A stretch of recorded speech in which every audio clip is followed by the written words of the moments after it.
Assalamualaikum warahmatullahi wabarakatuh. Perkenalkan, nama saya Fitriana Laili, mahasiswa Sekolah Tinggi Agama Islam Miftahul Ulang Lawak Kertosono Nganjuk, semester 5, Prodi Pendidikan Islam Anak Usia Dini.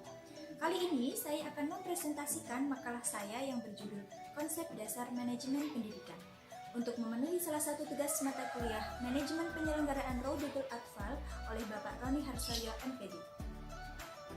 Baik, langsung saja untuk pembahasan yang pertama mengenai konsep dasar manajemen pendidikan. Berbicara mengenai konsep dasar, maka kita tentunya sudah tidak asing lagi mengenai apa itu pengertiannya, apa itu tujuannya, fungsinya, dan lain-lain. Maka dari itu, untuk yang pertama kita akan membahas mengenai pengertian manajemen pendidikan. Untuk pengertian manajemen, sebenarnya ada banyak sekali ilmuwan yang menerangkan tentang pengertian dari manajemen. Di sini saya akan mengambil garis besarnya saja. Pengertian dari manajemen adalah mengendalikan, mengelola, mengkomunikasikan, dan memanfaatkan. Itu adalah pengertian dari manajemen dalam artian sempitnya. Dan di sini saya telah mengumpulkan beberapa pengertian-pengertian dari manajemen, sehingga saya simpulkan bahwa pengertian dari manajemen adalah ilmu atau seni mengatur, mengendalikan, mengkomunikasikan, memanfaatkan semua sumber daya yang tersedia dengan memanfaatkan fungsi-fungsi manajemen.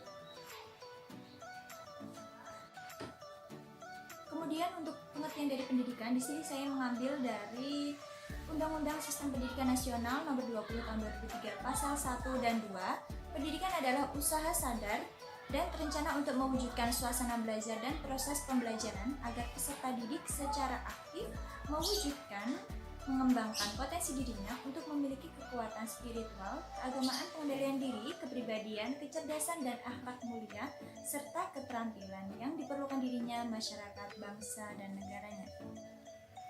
Atau dalam pengertian sederhana, pendidikan itu adalah sebuah usaha sadar di mana berfungsi untuk mengubah karakter atau watak seseorang, mengubah seseorang yang tidak tahu menjadi tahu, mengubah seseorang yang tidak bisa menjadi bisa, tentunya dengan menggunakan ilmu-ilmu yang diajarkan. Juga pendidikan ini berfungsi sebagai mengembangkan potensi seseorang, mengembangkan kemampuan seseorang, dan juga yang paling utama untuk mencerdaskan keturunan-keturunan penerus bangsa Indonesia. Setelah mengetahui bersama pengertian dari manajemen dan pendidikan, maka dapat saya simpulkan pengertian dari manajemen pendidikan adalah sebuah usaha sadar atau rangkaian kegiatan yang dilakukan oleh sekelompok orang untuk mengelola, mengkomunikasikan, dan memanfaatkan berbagai sumber daya dan potensi yang ada untuk lebih dikembangkan dengan menggunakan fungsi-fungsi manajemen pendidikan agar tercapainya cita-cita atau tujuan yang efektif dan efisien. Setelah membahas mengenai pengertian dari manajemen pendidikan, maka yang kedua saya akan membahas mengenai tujuan dari manajemen pendidikan.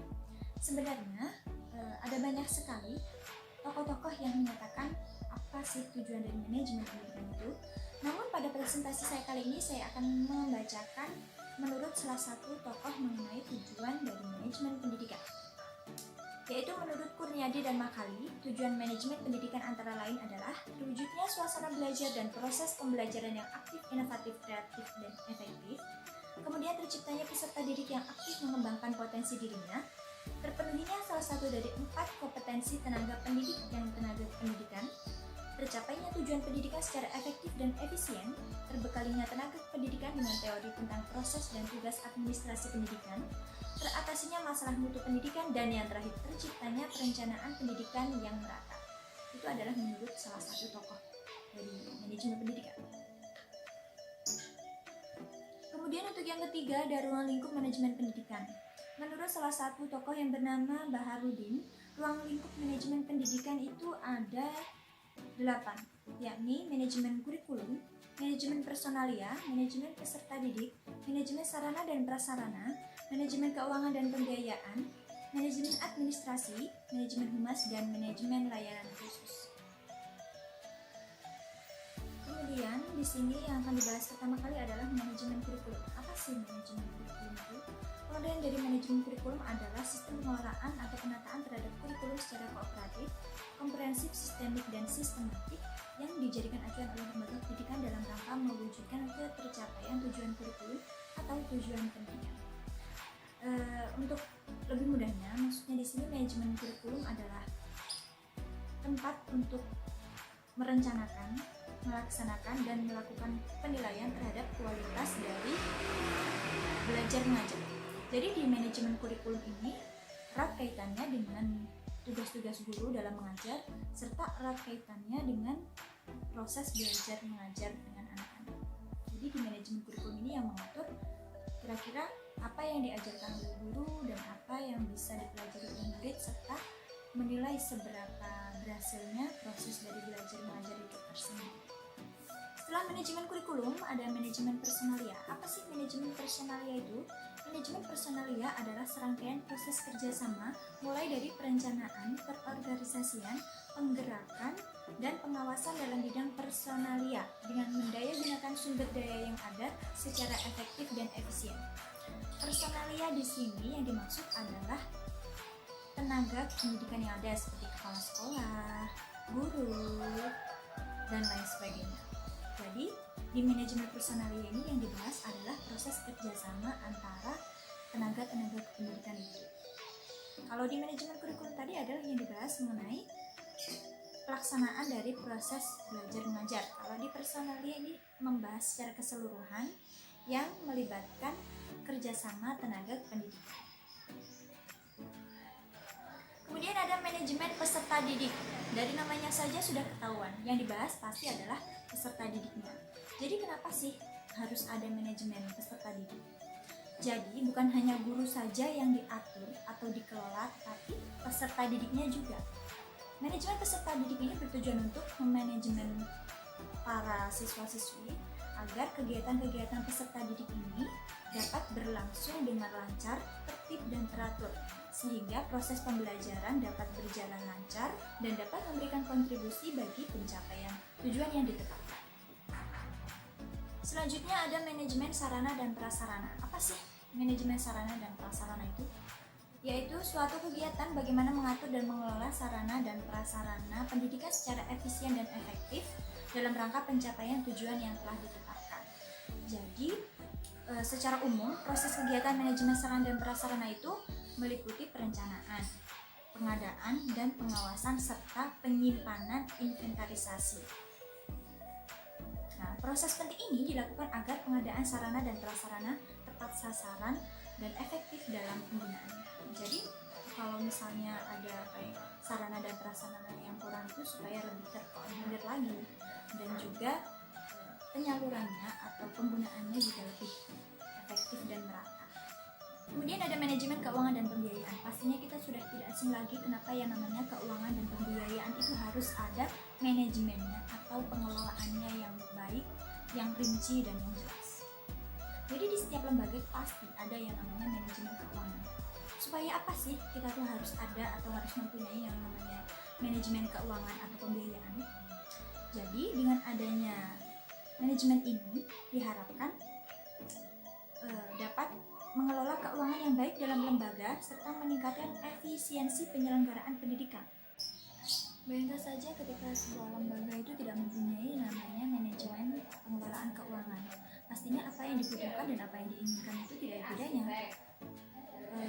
Pengeluaran dan pemasukan itu juga tidak dikelola dengan rinci sehingga tidak ada yang namanya kemajuan dalam proses pengelolaan lembaga itu sendiri.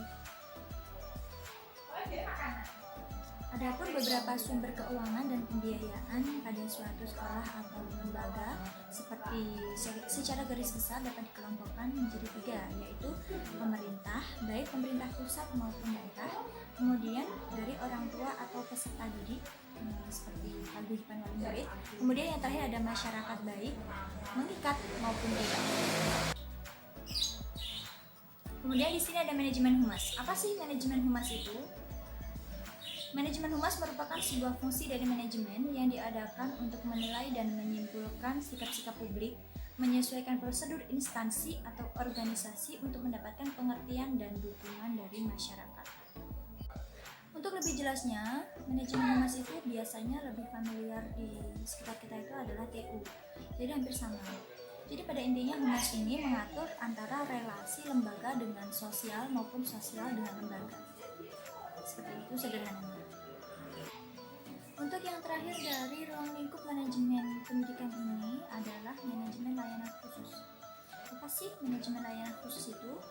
Yaitu suatu usaha yang tidak secara langsung berkenaan dengan proses belajar mengajar di kelas, tetapi secara khusus diberikan oleh pihak sekolah kepada para siswanya agar mereka lebih optimal dalam melaksanakan proses belajar, seperti misalnya menyediakan bimbingan belajar untuk anak-anak yang akan lulus, atau menyediakan bimbingan daring dan lain sebagainya yang di luar jam belajar di sekolah. Kemudian untuk pembahasan yang terakhir di sini ada fungsi manajemen pendidikan. Nah, fungsi dari manajemen pendidikan ini ada 4, yaitu yang pertama perencanaan, pengorganisasian, kemudian pelaksanaan, dan penilaian. Fungsi manajemen pendidikan yang pertama adalah perencanaan. Apa sih fungsi perencanaan itu?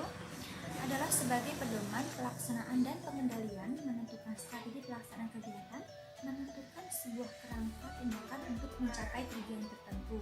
Jadi di dalam fungsi perencanaan ini segala sesuatu mengenai strategi kegiatan, strategi apapun itu diatur dalam fungsi perencanaan ini. Nah, yang perlu diperhatikan adalah saat melakukan perencanaan ini kita perlu menetapkan tentang apa yang harus dikerjakan terlebih dahulu, kapan dan bagaimana melakukannya, membatasi sasaran dan menetapkan pelaksanaan kerja untuk mencapai efektivitas maksimum. Untuk fungsi manajemen pendidikan yang kedua ada pengorganisasian. Jadi setelah dilakukan perencanaan tadi, kemudian dilakukan pengorganisasian. Apa sih pengorganisasian itu? Pengorganisasian itu adalah tindakan mengusahakan hubungan kelakuan yang efektif antara orang-orang sehingga mereka dapat bekerja sama dengan efisien. Nah, jadi di dalam pengorganisasian ini mengatur tentang bagaimana kita bekerja sama dengan partner kita yang lain atau dengan tenaga kependidikan yang lain sehingga akan mencapai tujuan bersama. Nah, untuk fungsi manajemen pendidikan yang selanjutnya, setelah melakukan perencanaan, pengorganisasian, kemudian yang ketiga adalah pelaksanaan. Jadi setelah kita sudah merencanakan strategi atau urutan rangkaian kegiatannya, kemudian setelah itu dimusyawarahkan, diorganisasikan, setelah itu baru dilaksanakan. Pelaksanaan ini sudah jelas. Jadi pada fungsi ini semua yang telah direncanakan dan telah dimusyawarahkan tadi dilaksanakan sesuai dengan rangka yang telah dibuat tadi. Nah, untuk pelaksanaan ini, selain berhubungan dengan kegiatan yang akan dilakukan, juga berhubungan dengan orangnya. Sebagai contohnya di sini, atasan itu tidak boleh semena-mena terhadap bawahannya selaku yang menjadi pelaksana kegiatan. Jadi atasan itu harus mendorong bawahannya supaya mereka itu dapat bekerja sama dengan baik, melaksanakan apa yang sudah direncanakan tadi sesuai dengan tujuan yang telah ditetapkan. Nah, untuk fungsi manajemen pendidikan yang terakhir di sini adalah pengawasan. Apa itu pengawasan? Adalah salah satu fungsi manajemen yang berupaya mengadakan penilaian, mengadakan koreksi terhadap segala hal yang telah dilakukan oleh bawahan sehingga dapat diarahkan ke arah yang benar sesuai dengan tujuan. Jadi maksud dari diadakannya pengawasan ini supaya nantinya jika ada sesuatu yang kurang pas atau kurang benar itu bisa dibenahi agar nantinya bisa lebih baik lagi dan dapat membantu mempertahankan hasil atau output yang sesuai dengan syarat-syarat yang diharapkan. Baik, demikian untuk presentasi makalah saya yang berjudul Dasar-Dasar Manajemen Pendidikan. Untuk sesi tanya jawab maupun diskusi akan kita lanjut pada platform yang lain. Akan saya cukupkan sampai di sini. Kurang lebihnya mohon maaf. Wabillahi taufiq wal hidayah. Wassalamualaikum.